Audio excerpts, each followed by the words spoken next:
hike is meant to be an escape, fresh air, scenic views, and the thrill of adventure. It's a moment to connect with nature, challenge yourself, and make memories that last a lifetime. But sometimes, the serenity of the trails hides unimaginable danger. In rare and horrifying cases, a day meant for exploration turned into a nightmare, leaving families, friends, and entire communities in shock. These are the moments where adventure and tragedy collided in the most chilling way possible. The 5 most disturbing hiking deaths ever recorded.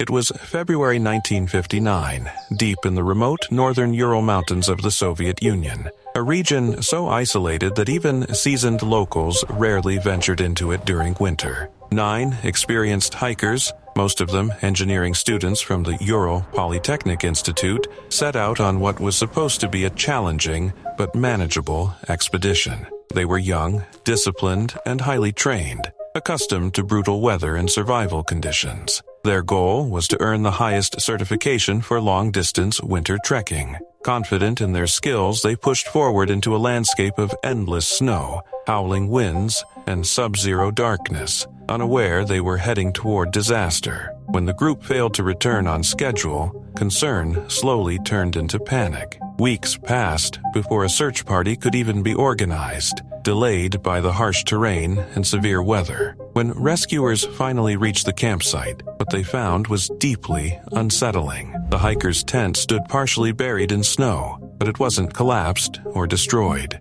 Instead, it had been slashed open from the inside. Whoever had been inside hadn't fled through the entrance. They had cut their way out in a frantic escape. Their boots, coats, food, and equipment were still neatly inside, as if they had abandoned everything in a matter of seconds. Outside, the snow appeared strangely undisturbed, showing only faint footprints leading downhill, some barefoot, others in socks, disappearing into the frozen darkness. As the search expanded, the bodies were discovered in stages, scattered across the slope and nearby forest. Some lay near a tree line where a small fire had once burned, their hands blackened and raw, as if they had clawed at bark in desperation. Others were found weeks later, buried beneath meters of snow in a ravine. Several hikers had died from hypothermia, the quiet and merciless killer of extreme cold. But others showed injuries that made even hardened investigators uneasy. Fractured skulls, crushed ribs,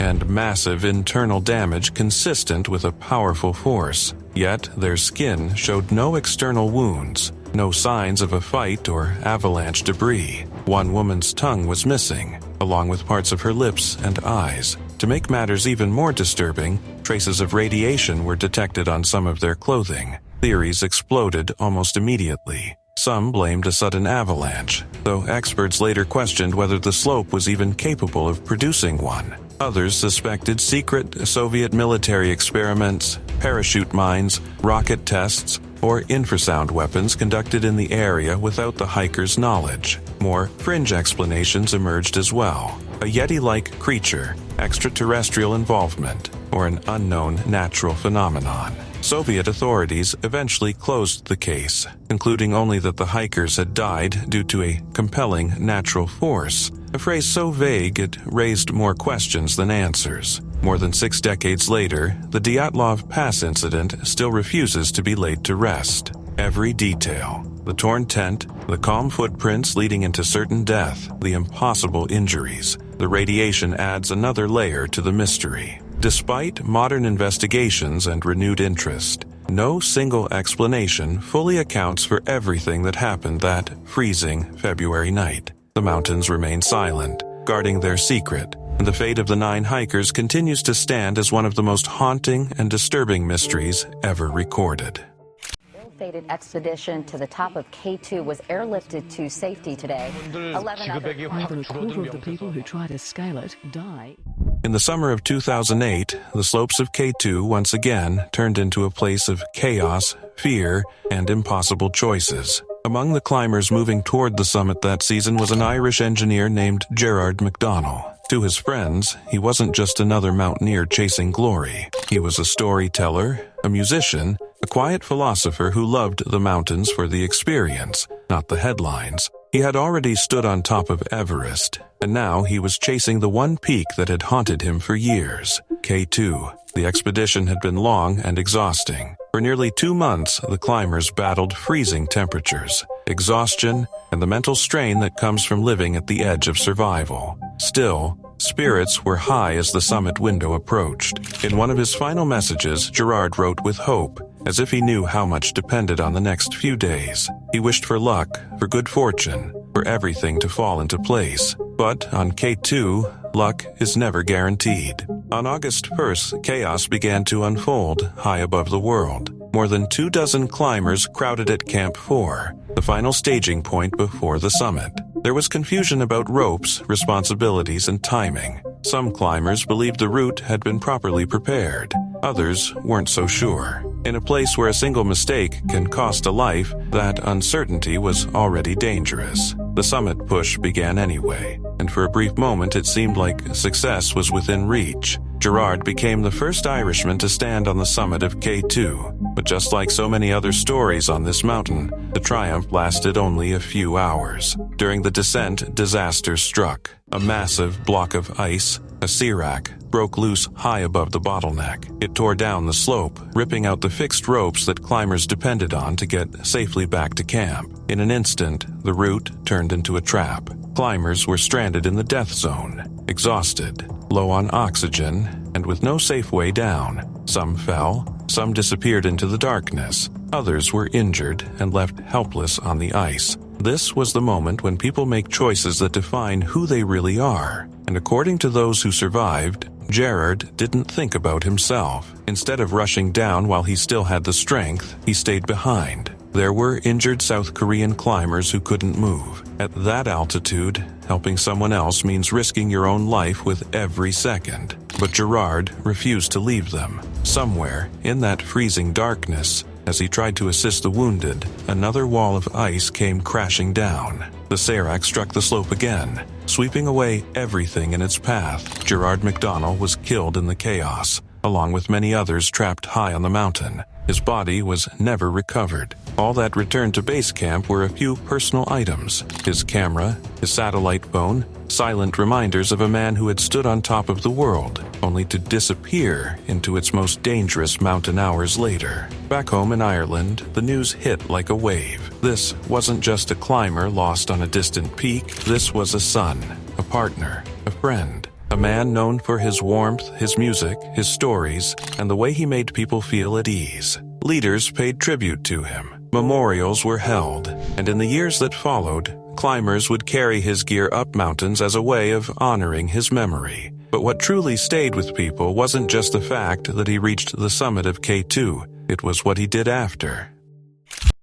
The loss of these two beloved friends, 70-year-old Christine Muchler and 76-year-old Kathy Pickard, is still hard for many to process. It was supposed to be a peaceful day on the trail, a crisp morning in Washington State's Olympic National Forest, where the towering firs, moss-draped trees, and quiet streams promised solace and adventure. A group of longtime friends, 3 women in their 70s, set out toward Lena Lake, a favorite hiking spot. Christine Muchler, 70, and Kathy Pickard, 76, were experienced hikers. Along with Kathy Todd, 74, they laughed, reminisced, and soaked in the beauty of the forest, never imagining that the forest itself would turn deadly. As the trio moved along the trail, the quiet was suddenly shattered by a deafening crack, a sound that would haunt Todd for the rest of her life. A dead fir tree, rotted and unstable, had split and collapsed, falling directly onto the path where Muchler and Pickard were walking. Todd ran instinctively, adrenaline surging, but when she looked back, she saw her friends lying unconscious, pinned beneath the broken branches that had fallen from 10 feet above. The chaos of the moment was almost surreal. The forest that had been serene seconds before was now a scene of disaster. Emergency-trained hikers nearby, 2 doctors, rushed forward and began to tend to the victims. Pickard, struck with fatal force, was killed instantly. Muchler, though still breathing, was gravely injured. Todd, shaken but uninjured, scrambled to a nearby clearing and called 911, her voice trembling as she relayed the emergency. A rescue helicopter from Naval Air Station Whidbey Island arrived more than an hour later. Muchler was carefully hoisted into the basket and flown to Harborview Medical Center in Seattle. But tragically, she died just minutes before arriving. Pickard's body remained on the trail until a rescue crew could safely recover it. For the hiking community and friends of the women, the loss was both shocking and heartbreaking. The three women had shared decades of friendship, adventures, and laughter. Friends described them as a light, happy, active, energetic, and always ready for fun. They were the kind of people who brought joy wherever they went, who filled the back of buses with laughter during ski trips, and whose love of the outdoors had kept them healthy and vibrant. What made this tragedy particularly haunting was its suddenness. Unlike a storm or a misstep on a cliff, there was no warning, no sign that a tree, standing proudly along a familiar trail, could turn lethal in an instant. The Olympic National Forest had claimed lives in the blink of an eye, leaving the hiking community to grapple with the chilling reality that nature's dangers are sometimes hidden in plain sight. The deaths of Christine Muchler and Kathy Pickard serve as a stark reminder. Even familiar paths can hold unexpected peril, and every step in the wilderness carries both wonder and risk. We have an update on a story we first brought to you last night about a man who fell 400 feet to his death at the Grand Canyon. In August 2024, the south rim of the Grand Canyon was quiet in the early morning hours, the kind of stillness that makes the canyon feel even more immense. At Yavapai Point, one of the most popular viewpoints in the park, the sun was just beginning to rise, casting long shadows across the layered rock walls. Most visitors who come here simply stand behind the railings, take a few photos, and leave with a sense of awe. But on this morning, one man had something far more dangerous in mind. Instead of admiring the view, he had come prepared for a jump. Base jumping, leaping from fixed objects with a parachute, is one of the most extreme sports in the world. The name itself is an acronym for buildings, antennas, spans, and earth. It's risky even in places where it's allowed. At the Grand Canyon, it's strictly prohibited. The cliffs are unpredictable, the winds can shift without warning, and the terrain below offers very few safe landing spots. Park officials have banned the activity for one simple reason: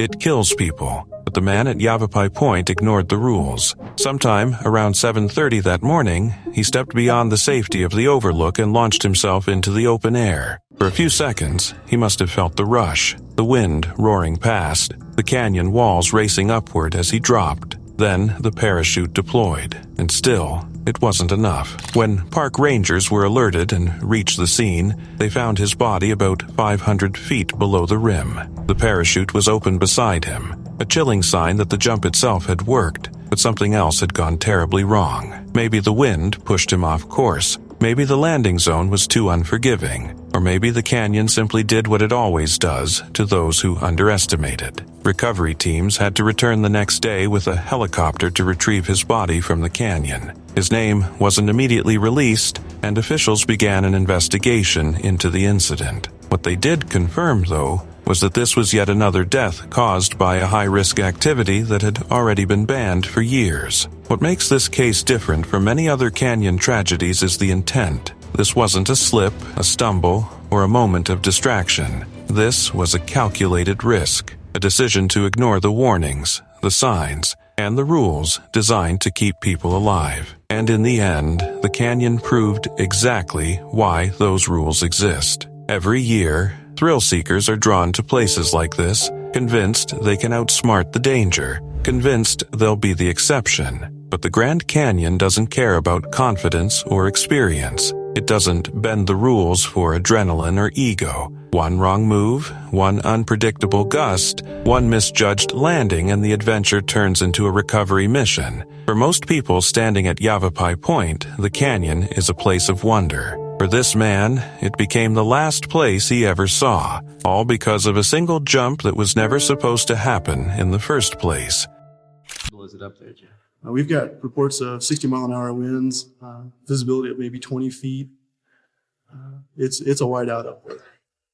May 1986, the majestic Mount Hood in Oregon, towering over the landscape as the state's highest peak and one of the most frequently climbed mountains in the world. A group of teenagers, along with their teachers and guides, set out early one Sunday morning for a required school hike, a final test of survival skills as part of the school's base camp curriculum. The students were prepared, or so they thought, layers of clothing, 3 pairs of socks, sandwiches tucked into backpacks, and axes in hand.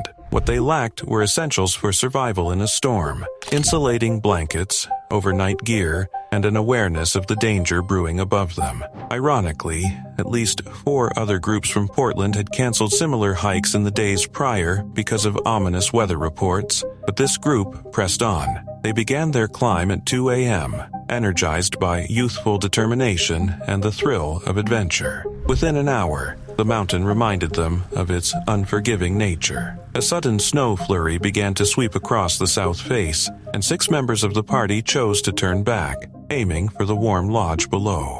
They were instructed to wait until the rest of the group caught up by 6 p.m., but the remaining climbers, undeterred, continued toward the summit. By mid-afternoon, clouds had swallowed the peak, reducing visibility to near zero. The wind howled, temperatures plummeted, and the wind chill reached roughly 50 degrees below zero. The group, less than 100 feet from the summit, was forced to turn back. Exhausted and disoriented, the hikers found themselves stranded on the mountainside as the storm intensified. One of the boys began showing signs of hypothermia, shaking uncontrollably, lips turning blue. The others spent hours digging a snow cave, piling snow over them for insulation, and huddling together to try to save him. The freezing night stretched on, with the relentless storm battering the fragile shelter. The next morning, guide Ralph Summers and student Molly Shula set out for help.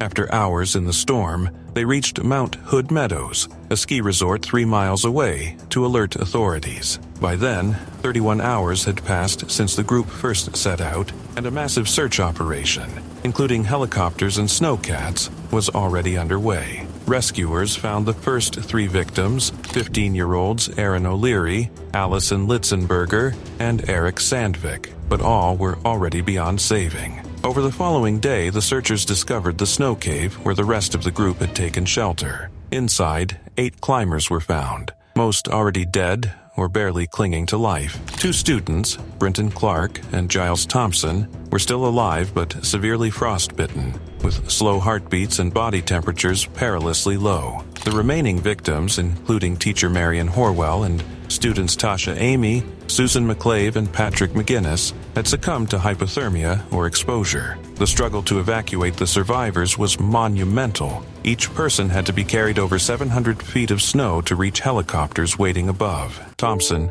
faced the unimaginable. Doctors had to amputate both of his legs and remove damaged muscle tissue to save his life. Clark would spend 6 weeks recovering in the hospital, but eventually went on to lead a full, accomplished life, a rare light in the shadow of tragedy. In total, 9 people died, including 7 students, making this the second deadliest alpine accident in North American history. Families were left devastated, wondering how this disaster could have been prevented. As Richard Hayter Sr., father of one of the victims, told reporters at the time, "I am heartbroken. It could have been avoided." Even decades later, survivors described the horror as surreal. Time stretched, senses dulled, and death seemed an invisible companion on the icy slope. The Mount Hood school hiking disaster is a chilling reminder of nature's unpredictability and the thin line between adventure and tragedy.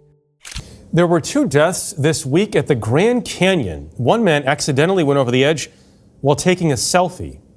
In March 2019, the Grand Canyon once again drew in visitors from across the world, all chasing that same breathtaking view that seems almost too vast to be real. At Eagle Point, a remote overlook on the western edge of the canyon, the desert air was quiet, and the landscape stretched endlessly into the distance. It's the kind of place where people instinctively reach for their cameras, trying to capture a view that no photo can truly do justice. Among the visitors that day was a tourist from Hong Kong, a man in his 50s traveling as part of a tour group. Like so many others, he wanted a picture at the edge, something to remember the moment, something to show back home. Eagle Point is famous for its dramatic cliffs and for the nearby Skywalk, a glass bridge that hangs over the canyon. But unlike the Skywalk, much of the surrounding rim is raw and unprotected. There are warning signs, but no railings, no barriers, just rock, sky, and a drop that stretches 1,000 feet straight down. The man moved closer to the edge,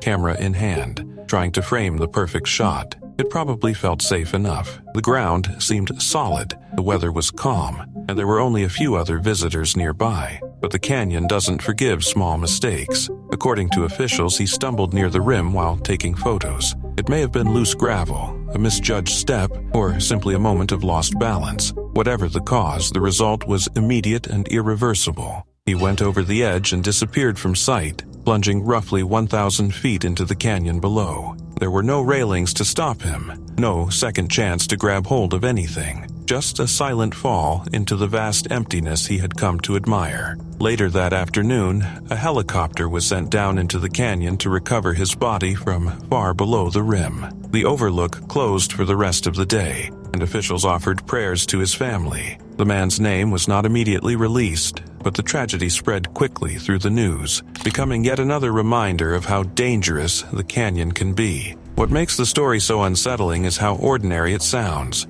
No wild stunt, no attempt to climb or jump, just a tourist taking pictures at the edge of one of the world's most famous landmarks. The same thing millions of visitors do every year. Yet, at a place like the Grand Canyon, the difference between a memory and a tragedy can come down to a single misplaced step. Every year, millions of people stand at these same edges, leaning forward for a better view, inching closer for a better photo. Most walk away with nothing more than snapshots and stories. But for a few, the canyon becomes the last thing they ever see, and it all happens in a moment that feels harmless, right up until it isn't. After we'd climbed the southwest face of Everest in 1975, I think we were all looking around for other challenges, other objectives to go for. And I decided on K2, second highest mountain in the world. By the late 1970s, Nick Estcourt wasn't just another climber chasing big peaks. He was already a legend in the mountaineering world, respected for his strength, his calm leadership, and the almost fearless way he tackled the hardest routes on Earth. He had pushed through brutal faces on Annapurna, led dangerous sections high on Everest, and survived some of the most punishing expeditions of his era. To many, he seemed almost untouchable in the mountains. If anyone could take on K2's unclimbed West Ridge, it was someone like him. In 1978, he joined a British expedition led by Chris Bonington, aiming for a line no one had ever successfully completed. The West Ridge wasn't just another route. It was steep, exposed, and unpredictable, a place where avalanches could roar down without warning. Even by K2 standards, it was considered serious. The team moved onto the mountain in early June, establishing their first camps and scouting the ridge. Spirits were high. The climb had only just begun, and there was still a sense of possibility in the air. On June 12th, Estcourt set out from Camp 1 with Doug Scott and a high-altitude porter. Their task was simple on paper: carry supplies up to Camp 2. It was routine work, the kind climbers do again and again on big mountains. But on K2, routine can turn deadly in seconds. As they crossed a wide snow basin below Camp 2, everything seemed calm. The slope above them looked stable. The tents of the next camp were already in sight. Then, without warning, the entire mountainside gave way. A massive avalanche broke loose, ripping across the slope with terrifying speed. Snow, ice, and debris thundered downward, swallowing the basin in an instant. Scott, who was slightly ahead, was knocked aside but survived. The porter at the back also managed to escape, but Estcourt, caught in the middle, was swept away. The avalanche had torn loose from a huge section of the slope, hundreds of feet wide, and carried its debris thousands of feet down the mountainside. When the snow finally settled, there was no sign of him, just a silent white field where the basin had been. The team searched, but there was nothing they could do. The mountain had taken him in seconds. One moment, he had been walking toward camp with his teammates. The next, he was gone. The impact on the expedition was immediate. This wasn't just a loss. It was the loss of one of the strongest, most experienced climbers on the team, someone they trusted. someone many believed would play a key role in the climb. After only 12 days on the mountain, the expedition was called off. No summit was worth the cost they had just paid. Back home, the news hit hard. Estcourt wasn't just a famous name in climbing circles. He was a husband, a father of 3, and a man who had inspired an entire generation of mountaineers. His death left a hole that the community felt for years. But his story didn't end on that avalanche slope. In his memory, an annual mountaineering award was created to help young climbers pursue their own ambitious expeditions. Every year, his name continues to support new journeys into the mountains he loved. We have an update on a story we first brought to you last night about a man who fell 400 feet to his death at the Grand Canyon. In the early morning light of July 2016, the Grand Canyon looked calm, almost peaceful, as the sun slowly crept over the horizon. At U-Ah Point along the South Khabar Trail, the view stretched for miles, glowing in shades of gold and red. It was the kind of moment people travel across the country to see. A perfect sunrise, a perfect photo, a perfect memory. Among the small group of hikers at the overlook was 35-year-old Colleen Burns, a marketing director from Orlando who loved adventure and travel. She had already snapped a few pictures, even posting one online, smiling at the canyon just hours before everything changed. U-Ah Point sits about a mile down the South Khabar Trail, a popular spot known for its dramatic, wide-open views of the eastern canyon. But the trail to reach it is narrow, with steep drop-offs and very little room for error. There are no guardrails in many sections, and visitors are constantly reminded to stay on the path and watch their footing. That morning, as the sky brightened and the crowd slowly grew, the small overlook began to feel tighter and more crowded. The ledge was narrow, and the group at the viewpoint began to shift as more hikers arrived to catch the sunrise. Cameras came out, people shuffled for position, and someone needed a little more room. Colleen, trying to be polite, stepped aside to make space. It seemed like the smallest, most harmless decision. Just a step back, just a second of distraction. But at the edge of a 400-foot drop, even the tiniest misstep can become fatal. Her foot slipped. There was no time to recover. No railing to grab, no second chance. In an instant, she vanished over the edge, plunging into the canyon below. Park rangers later found her body hundreds of feet down. Officials said she died from multiple blunt force injuries. What had started as a beautiful sunrise hike with friends had turned into a nightmare in a matter of seconds. The accident shocked park officials because deadly falls are relatively rare,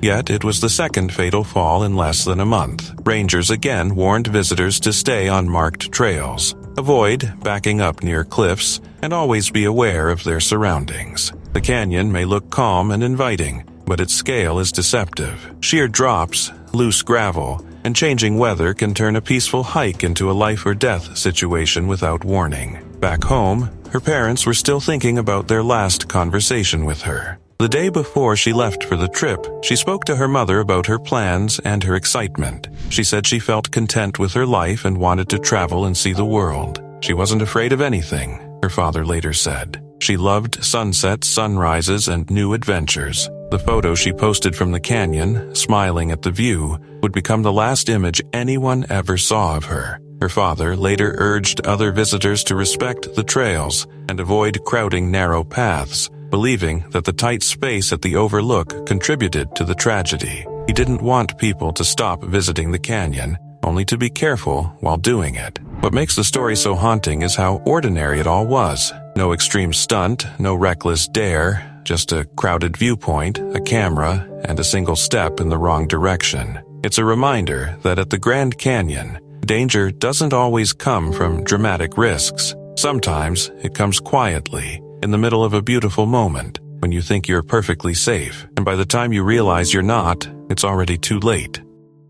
In early August 2024, the Grand Canyon was already under a cloud of tragedy. Within days, 2 separate deaths had shocked park officials and visitors alike. But the worst was not over yet.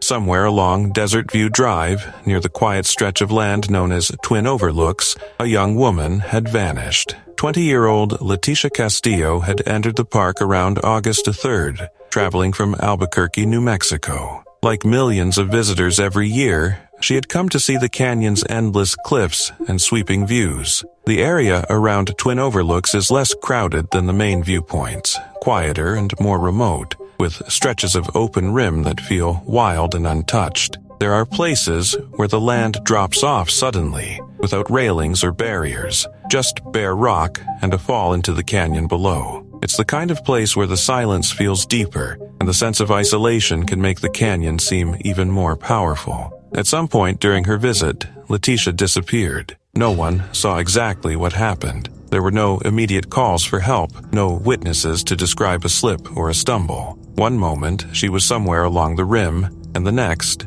she was simply gone. Days passed without any sign of her. Park officials launched a multi-day search, combing the rugged terrain below the overlooks. The canyon is vast and unforgiving, its cliffs, ledges, and shadowed crevices hiding countless blind spots. When someone goes missing there, finding them can take time, and sometimes the outcome is already certain long before the search ends. Every hour that passes in the canyon only makes the chances of survival smaller. On Tuesday, rangers finally located her body about 150 feet below the rim near Twin Overlooks. The discovery confirmed everyone's worst fears. Crews carefully recovered her remains and transported them back to the rim, where she was taken to the Coconino County Medical Examiner's office. An investigation was opened, but the details were painfully familiar. Officials once again reminded visitors to stay on marked paths, keep at least 6 feet from the edge, and remain behind railings and fences at overlooks whenever possible. Her death marked the third fatal incident at the Grand Canyon in less than a week. Just days earlier,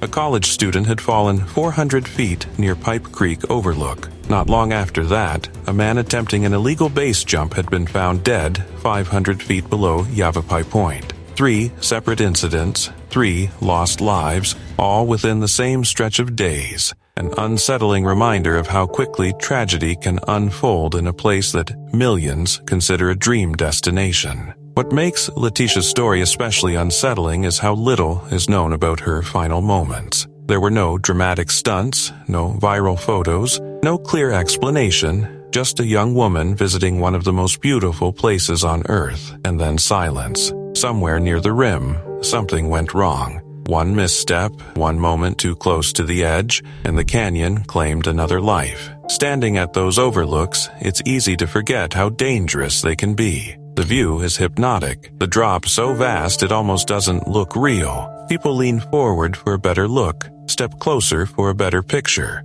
or wander just a little off the path because nothing seems threatening in the moment. Most of the time, nothing happens, but every so often someone crosses an invisible line, and the canyon reminds them, in the harshest possible way, that beauty and danger often live side by side. Of Chinese mountaineer Guan Jing, who tragically died on August 12th after being struck by falling rocks while descending from K2, has been recovered and transported to the mortuary in Estcourt. In August 2025, after weeks of waiting, watching the skies and fighting through brutal weather windows, a small group of climbers finally got their chance on K2. Among them was Guan Jing, an experienced mountaineer in her early 40s who had already stood on several high-altitude peaks. She wasn't new to thin air or dangerous routes. She knew exactly what K2 demanded. And on August 11th, after a long, exhausting push, she stood on the summit of the world's second highest mountain. For a moment, it must have felt like everything had paid off. The waiting, the cold nights, the fear, the endless climbs between camps. It had all led to that single, breathtaking view above the clouds. Around 30 climbers reached the top that day, a rare success in an August season known for fierce winds and narrow windows. It was supposed to be a hard-won victory. But on K2, the summit is never the end of the danger. It's only the halfway point. The very next day, Guan began her descent along the Abruzzi Spur, one of the most dangerous sections of the mountain. It's a place climbers pass through with quiet focus, knowing that loose rocks and ice can come down without warning. At that altitude, there is no safe place to run, no shelter, no second chances. Somewhere between Camp Juan and the advanced base camp, tragedy struck. Rocks began to fall. In seconds, the peaceful descent turned into a nightmare. Guan was hit by the falling debris, suffering fatal injuries high on the mountain she had just conquered. Her body came to rest thousands of feet above the glacier, far from the safety of base camp. The altitude, the terrain, and the worsening weather made recovery nearly impossible. Helicopters couldn't fly. Even experienced rescuers struggled to move in the thin air. One Sherpa attempting to reach her was injured and had to be evacuated himself. The mountain, once again, refused to give anything back easily. For the teams below, the news spread quietly, almost unreal. Just a day earlier, she had been celebrating on the summit. Now, she was gone. Other climbers who had shared that same moment at the top began their slow return to base camp, each step down carrying a heavier weight than before. Guan Jing's death was a harsh reminder of something every climber knows, but few truly grasp until it's too late. On K2, reaching the summit doesn't mean you've beaten the mountain. The real battle is the descent. When exhaustion sets in, the weather shifts, and the smallest hazard can turn into a fatal one. Late December 2025, Mount Slamet, Java, Indonesia, a towering, mist-covered volcano, renowned for its challenging trails and breathtaking summit views. For 18-year-old Shafiq Ridan Ali Razan, it was meant to be the pinnacle of an adventure, a chance to test his endurance and resilience alongside his friend Himawan Haidar Bahran. The pair set out from Dipajaya Base Camp in the Pemalang Regency on December 27th. Spirits high, packs loaded, eyes on the summit. The climb began under clear skies and chilly mountain air. Both friends navigated the steep slopes, crossing rivers and scrambling over rocks with the confidence of youthful determination. But Mount Slamet is unpredictable, and the mountain's challenges would soon reveal themselves. On the second day, Bahran suffered a muscle cramp that made continuing impossible. Exhausted and in pain, he had to pause. Razan, refusing to leave his friend behind but determined to secure help, made a critical decision. He would descend the mountain alone to find assistance. That split decision set off a chain of events that no one could have foreseen. The terrain was treacherous. Steep inclines, loose rocks, and icy patches covered in early morning frost. Razan's descent took him near a ravine, a hidden danger lurking beneath the forest canopy. At some point, his footing gave way. Evidence later revealed a fracture in his left thigh, indicating he had tumbled approximately 65 feet down the slope, landing in a ravine far below the trail. Alone and injured, he had no way to call for help. Meanwhile, Bahran struggled to reach the next checkpoint, eventually making it to Post 9, less than 2,000 feet from the summit. Exhausted and anxious, he was found alive by rescue teams on December 30th, but Razan remained missing, sparking a 16-day search operation that would test the endurance and resolve of volunteers, police, and rescue personnel. Teams combed the dense forests,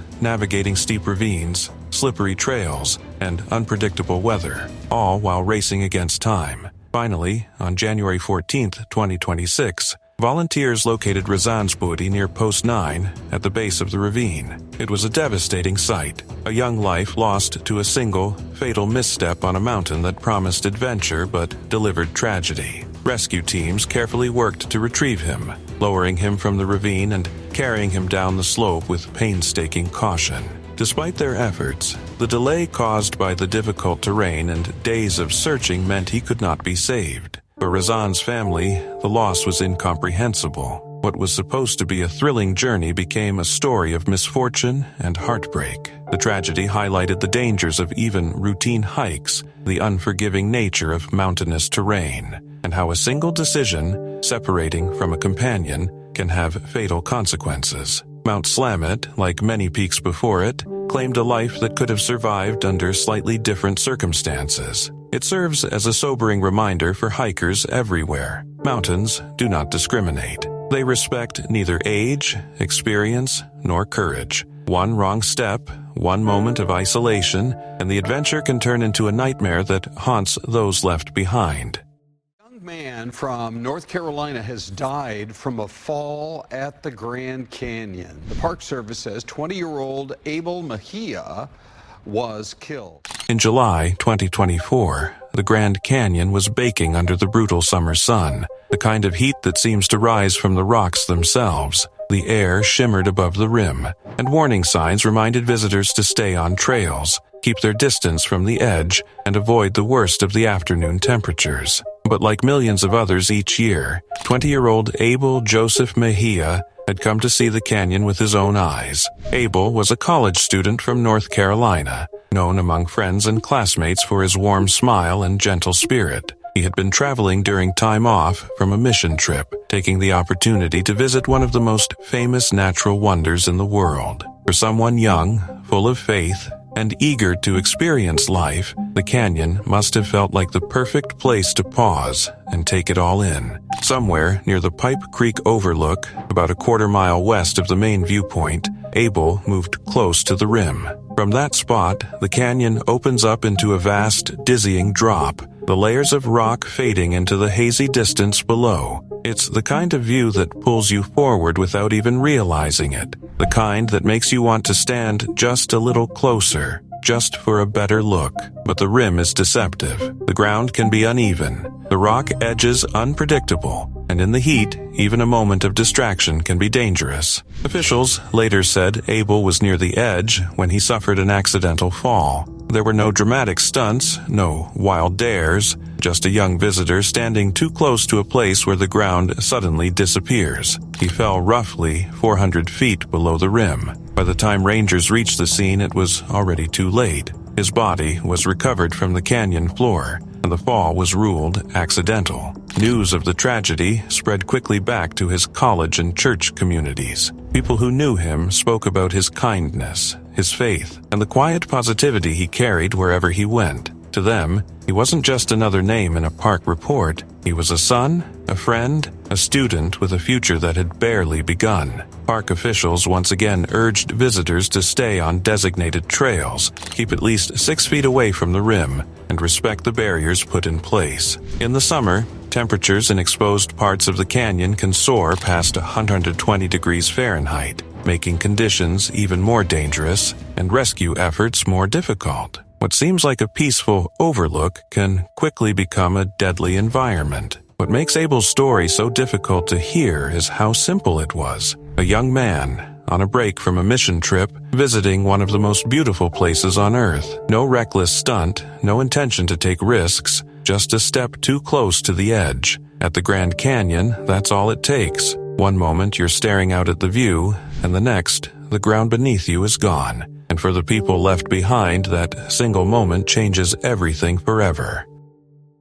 In the brutal summer of 1986, when K2 would earn the chilling nickname the Black Summer, one couple stood out among the climbers gathered at its base. Liliane and Maurice Barard weren't just teammates. They were partners in life, in ambition, and in every dangerous ascent they had ever attempted. Known as the world's highest couple, they had already conquered giants like Gasherbrum II and Nanga Parbat, climbing fast and light in pure alpine style. To them, K2 was not just another mountain. It was the ultimate test of everything they believed in. Their expedition didn't begin smoothly. At one point, they even lost their entire budget. Cash, passports, airline tickets, left behind in a taxi. For most people, that would have been the end of the dream. But somehow, everything was recovered, and the Barards still made their way to K2's base camp, determined as ever. Step by step, night after night, they pushed higher up the mountain, sleeping at terrifying altitudes where the air was so thin it felt like breathing through a straw. By the time they reached their final bivouac near the deadly bottleneck, they had nothing but a tent and sheer determination. No sleeping bags, no real protection from the freezing darkness. Just the mountain, the wind, and the cold. On June 23, 1986, the Barards, along with Wanda Rutkiewicz and Michel Parmentier, finally stood on the summit of K2. For a brief, fragile moment, it was triumph. Rutkiewicz became the first woman ever to reach the top. Just 30 minutes later, Liliane followed, becoming the second. Both did it without supplemental oxygen, a feat that only the strongest climbers could even attempt. But on K2, the summit is only halfway. The real danger begins on the way down. They descended only as far as their previous bivouac near the bottleneck. By then, they had run out of stove fuel, the one thing they needed to melt snow into water. At that altitude, dehydration can be just as deadly as the cold. One by one, the climbers began to separate, trying to find help or descend to safer camps. Rutkiewicz and Parmentier managed to make their way down toward Camp 3, but the Barards lagged behind. Maurice was exhausted.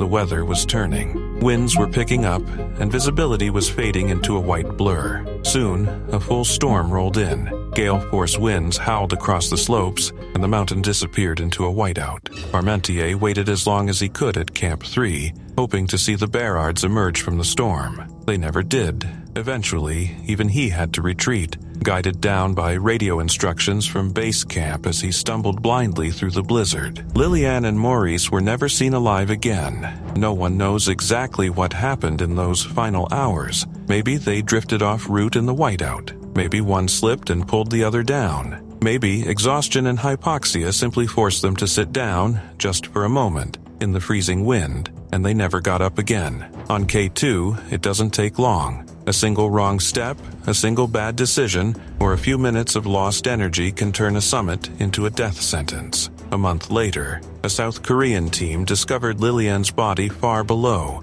more than 3,000 meters beneath where she was last seen. It was as if the mountain itself had carried her down. Morris's body wouldn't be found until 12 years later, resting on the glacier above base camp. The couple who had climbed the world's highest peaks together would now remain there forever, buried in the shadow of the mountain they had conquered, yet never escaped. Their story became one of the most heartbreaking chapters of that deadly summer, when 13 climbers would lose their lives on K2. But unlike many of the others, the Barards weren't strangers who met on the mountain. They were partners in everything, right up to the end. And in a way, their final ascent wasn't just about reaching the summit of K2. It was about the bond that carried them higher than most people would ever dare to go, together, even into the storm. Blood was pouring out of Alexander's eyes, and he was also foaming at the mouth. Well, Ludmila ordered the others to turn back around and help. Ludmila checked his pulse and realized that his heart had stopped. August 1993, the remote and wild Khamar-Daban mountains in southern Siberia. 7 hikers from Kazakhstan, led by the seasoned instructor Lyudmila Korovina, set out on what was meant to be a challenging but safe summer expedition. Korovina, an accomplished mountaineer and master of sports and hiking, had led numerous students through Siberia's rugged landscapes. Her experience gave the group confidence. They believed the mountains, though harsh, could be conquered with skill and preparation. The journey began smoothly. The hikers followed rivers, crossed ridges, and scaled peaks, their spirits high. The weather seemed on their side at first, and the first 2 days were better than expected. They even made excellent time ascending Retranslator Peak, laughing and sharing stories around their campfires. Korovina's careful planning gave them a sense of security, and the students, including Alexander Sasha Krisin, Tatiana Filipenko, Denis Shvachkin, Valentina Utochenko, Victoria Zalesova, and Timur Bapanov, trusted her implicitly. But the mountains are unforgiving, and on August 4th, the group faced a sudden, relentless rainstorm as they began descending from the higher ridges. Exhausted and soaked to the bone, they were forced to camp in an exposed area, with jagged rocks and whipping winds offering little protection. That night, their attempts to build a fire failed repeatedly. Cold, wet, and tired, the hikers huddled together, unaware that the next day would bring unimaginable terror. Morning came, and the hikers finally managed to light a fire. They ate breakfast, packed their gear, and continued their descent toward lower altitudes, thinking the worst was over. But at 396 meters, 7,861 feet, the mountains revealed their dark side. Brisson, trailing at the back, suddenly screamed. His eyes and ears bled. Broth poured from his mouth, and his body convulsed violently before he collapsed into the snow. Korovina rushed to his side, trying desperately to revive him, but the same fate struck her in an instant. She fell atop Krisin, unable to breathe, shaking violently as though gripped by an invisible force. The terror spread through the group like wildfire. Filipenko reached Korovina first, only to collapse, clawing at her throat and bashing her head against a rock. Zalesova and Bapanov ran, only to be overtaken by the same sudden affliction, vomiting blood, tearing at their clothes, and falling lifeless into the snow. Shvachkin managed to run a short distance but was soon overcome. Only Utochenko, a young and resourceful hiker, survived the immediate attack. Using every ounce of courage, she ran down the mountain, eventually setting up a temporary shelter under tree cover for the night. Alone and terrified, she spent 4 days following power lines and rivers, hoping someone would find her. Her survival was a narrow escape. On August 9th, a group of Ukrainian kayakers discovered her and took her to the nearest police station. She was so traumatized that she could not speak for several days. The official search operation did not begin until August 24th, nearly 3 weeks after the disaster, due to delays in reporting and logistical challenges in reaching the remote region. Helicopters located the bodies over the course of 2 days. When recovered, the hikers' bodies were partially undressed, echoing the eerie details of the Dyatlov Pass incident decades earlier. Autopsies concluded that hypothermia had killed 5 of the hikers, and Korovina had suffered a heart attack, with malnutrition noted as a contributing factor. Despite the medical explanation, the nature of the deaths remained deeply unsettling. Witness accounts from Utachenko described sudden, almost instantaneous collapses, as if the mountain itself had struck them down. The combination of physical trauma, convulsions, and the inexplicable sequence in which the hikers fell left experts baffled. Was it an unknown environmental hazard, a toxic gas released by the mountain, or some other mysterious force? To this day, no definitive answer exists. The Khamar-Daban incident remains a haunting and chilling reminder of nature's unpredictability.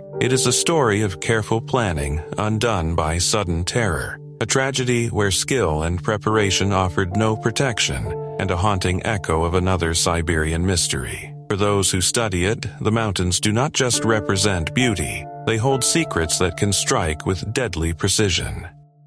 By the time he returned to K2 in 2021, Rick Allen was no reckless adventurer chasing one last thrill. He was a veteran of more than 4 decades in the world's harshest mountains, a man known not for flashy summits but for patience, precision, and an almost quiet respect for danger. Friends described him as careful, methodical, the kind of climber who didn't take unnecessary risks. If Rick Allen was on a mountain, people believed he knew exactly what he was doing. He had already stood on 6 of the world's highest peaks. He'd survived brutal expeditions, long winters in the Scottish Ranges, and even a terrifying fall on Broad Peak in 2018 that left him stranded for more than a day. Many had thought he was dead then, but against all odds, he was rescued. It felt like the mountains had given him a second chance. In 2021, at 66 years old, he returned to K2 with a different kind of goal. He wasn't just climbing for himself, he was attempting a new route, one of the purest, most difficult challenges in mountaineering, and doing it partly to raise money for charity.